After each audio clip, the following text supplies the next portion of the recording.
Tonight on P&G Weekly, Episode 6, joining us for an exclusive interview, Candace Owens.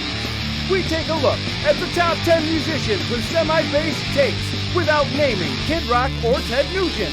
And of course, your top stories of the week on P&G Weekly. Hello, welcome to the show, everyone. This is P&G Weekly. I am your host, current reigning anti-Semite of the week, Freddie S. Let's get into the news. Our first story, an 83-year-old man visiting the Senate office building fell for the 7th time this year. Many are questioning why this old fellow keeps showing up to the building, as it seems to be a safety hazard for him and others. Is he a political agitator or gadfly akin to George Zinn? Oh wait, that is elected Kentucky Senator Mitch McConnell. We should probably enact those term limits yesterday.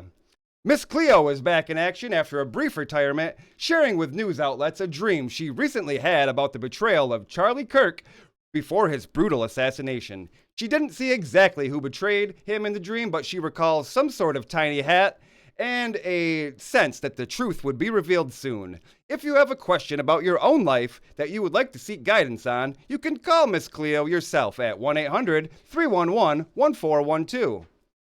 Peace deal in Gaza has minor setbacks. Who could have guessed? Israel broke the ceasefire after Hamas broke the ceasefire after IDF soldiers hit a munition buried in the ground with a bulldozer, then claimed it to be an attack by Hamas. As of this writing, aid has been resumed to Gaza and the IDF has stopped murdering people for now. This just in, 9 more Gazans killed on Tuesday as of this writing. Your mileage may vary when consuming this content. An altar of sacrifices being constructed in Chicago to try and bring about revelation.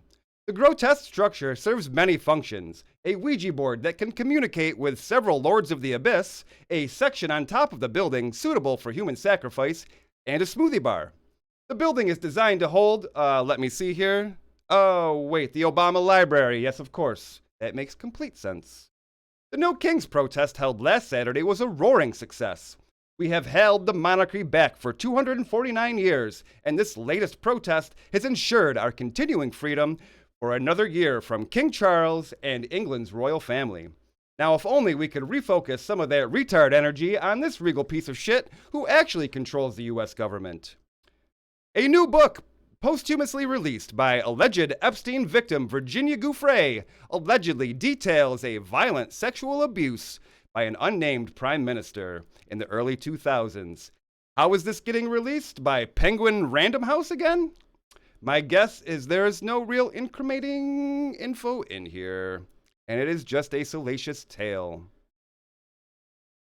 A professional art theft ring has robbed the Louvre. Some of the crown jewels of France have been stolen over the weekend.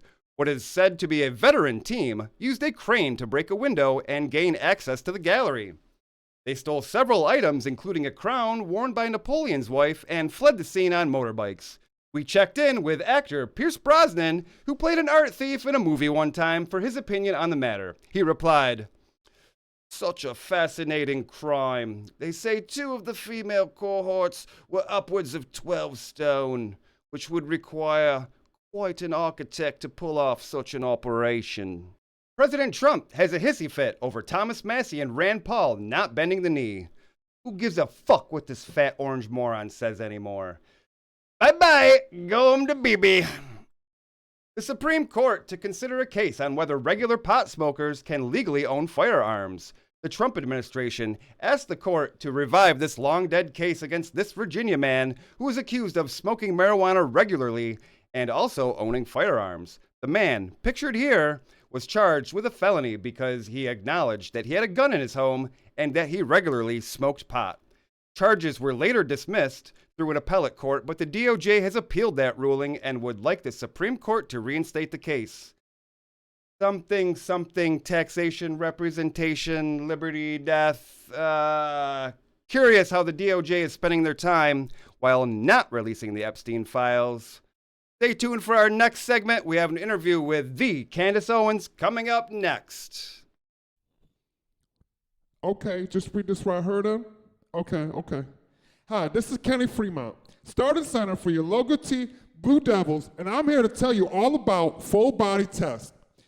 You an old man and you need some more energy in your life? Well, try this then. Full body test, now made with 90% bull semen. What the fuck? Are you serious right now? You motherfuckers are taking this? Full body test, available now. So happy to have our next guest joining the program. Let me welcome the Candace Owens. Candace, so happy to have you on the show tonight. I don't want to get too crude starting off, but let me just ask, are you obsessed with white penises? The BWC, as it were. Excuse me? I, the Candace Owens, grace your pitiful show with my presence. And this is how you start off the interview? Asking me about white penises? I'm sorry, I meant no offense. It just seemed that you might be slightly obsessed with them. You have 5 children with your white husband, the whole Brigitte thing, you know, it just always comes back to dicks, it seems. Well, I am certainly not obsessed with them. I just happen to be a researcher and investigator of penises and their owners, some of which happen to be predominantly white. Not all of them, mind you. Harvey Weinstein, I researched that penis, and he's Jewish. Yay, a black penis, obviously. Brigitte Macron, a trans penis.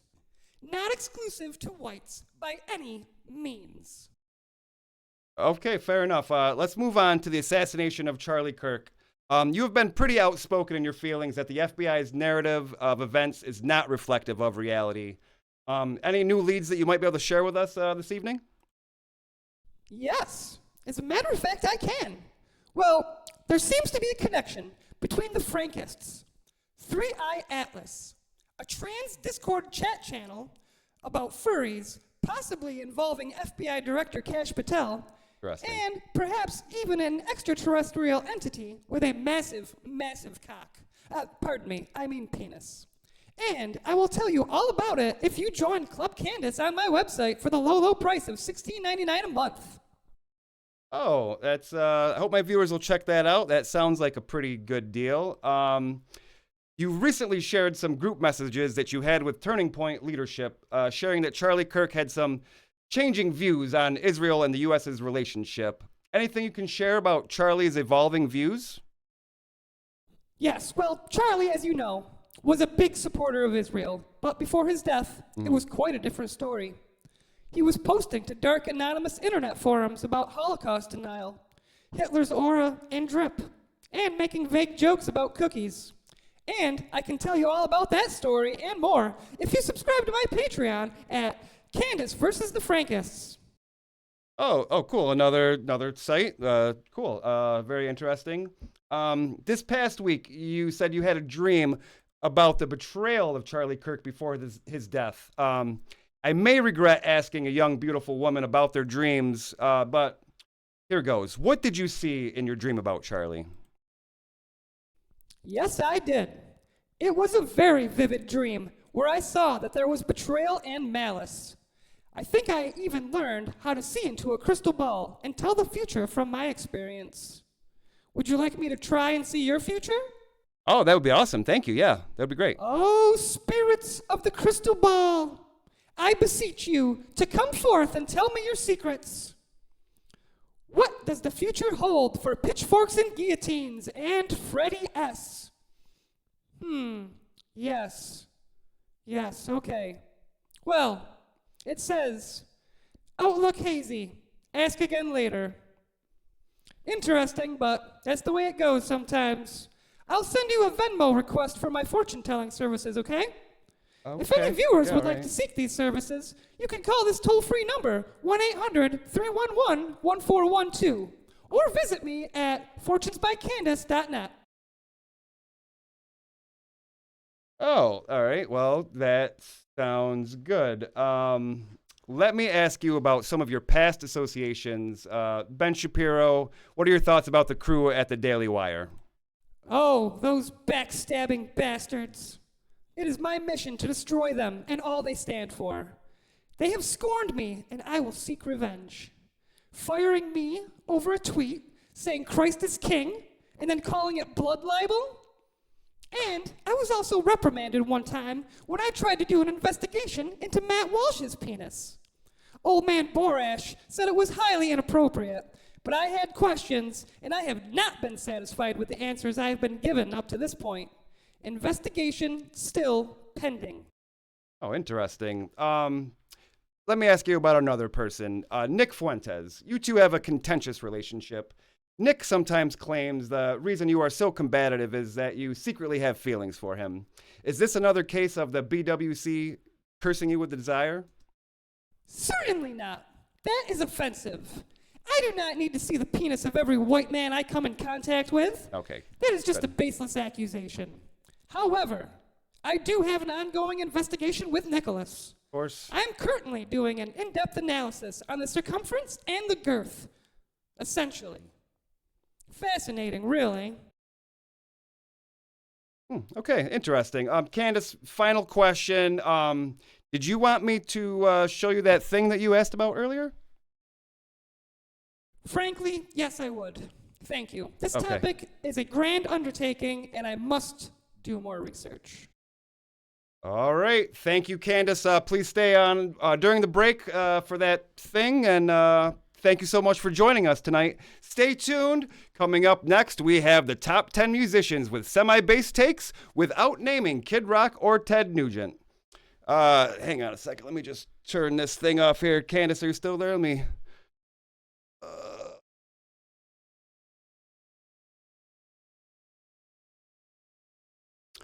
Welcome to our final segment, the top 10 musicians with semi-based takes without naming Kid Rock or Ted Nugent. All right, this next segment should be a little bit of a fun segment. Musicians are traditionally very fucking liberal. I swim in these circles for many years, and I can fully attest the amount of shitlib opinions that you have to deal with and put up with while booking shows and just playing with other bands, bar owners, etc. Very lopsided in not the good direction.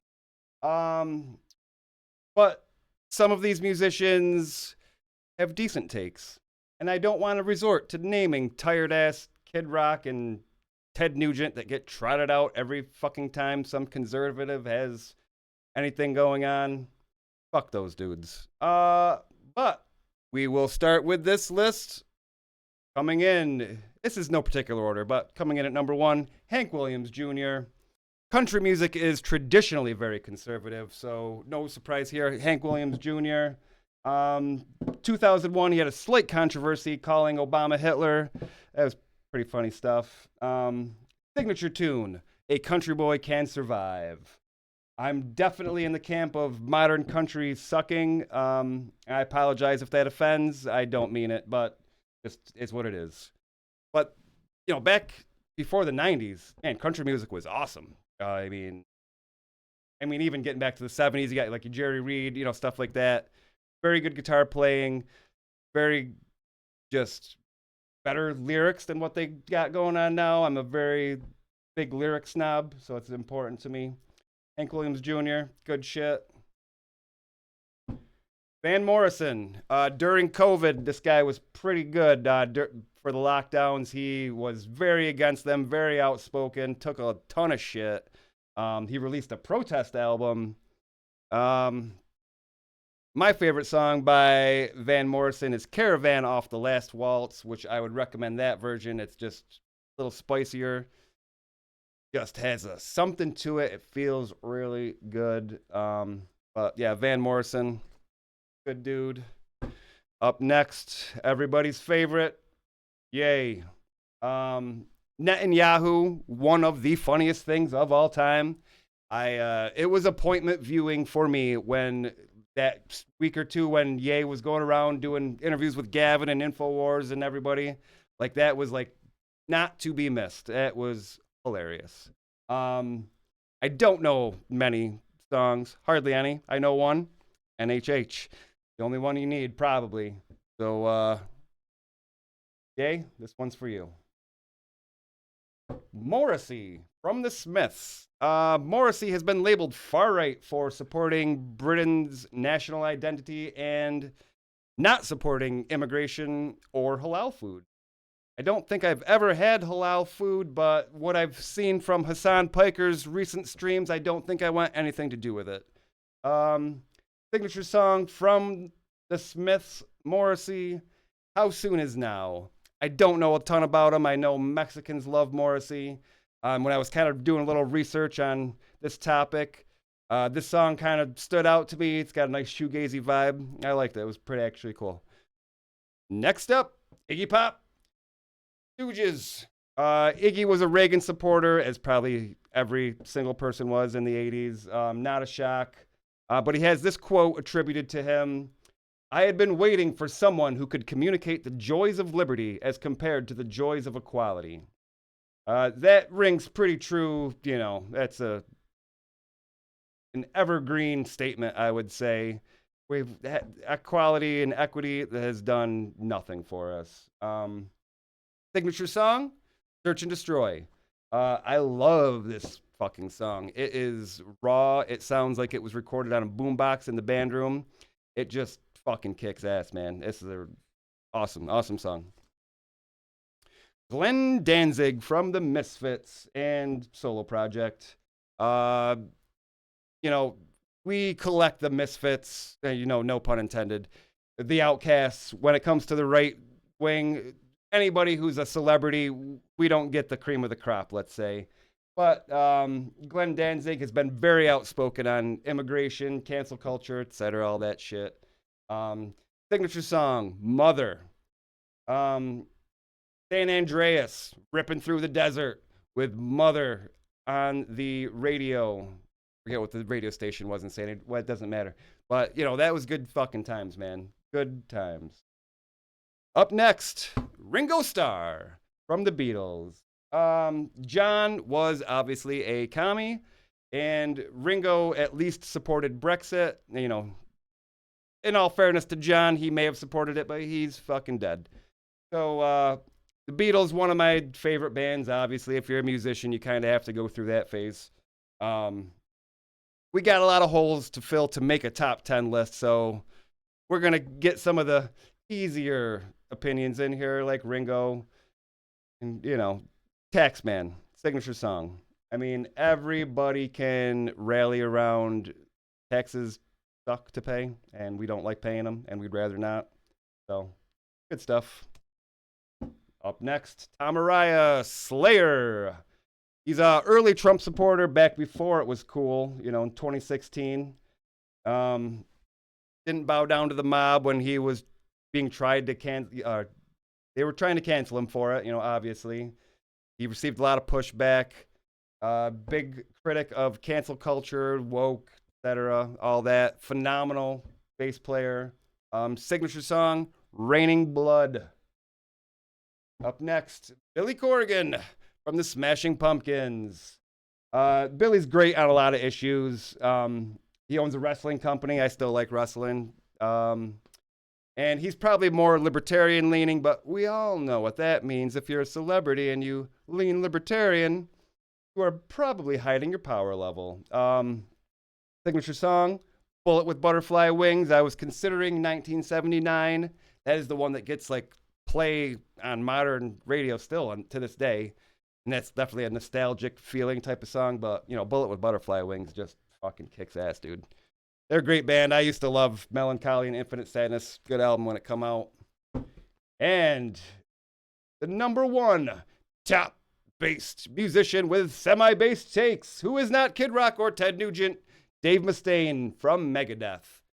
He's been consistently great throughout the years on many issues, anti-war, just always outspoken, always, you know, writing awesome lyrics, getting in your face with, you know, topics that, you know, you don't really get addressed a lot. Signature song, Peace Sells. Ton of great tunes, but Peace Sells, I mean, come on. Jeff's fucking kisses, baby. And we got one honorable mention. Yours truly, Freddie S. from the bands 10 plus 10 Damage and Not Robots. Signature song, Mad River. Check it out on Spotify, if you will. Yeah. All right, guys. Been a fun night. This has been P&G Weekly. I have been your host, Freddie S., and we will see you next time.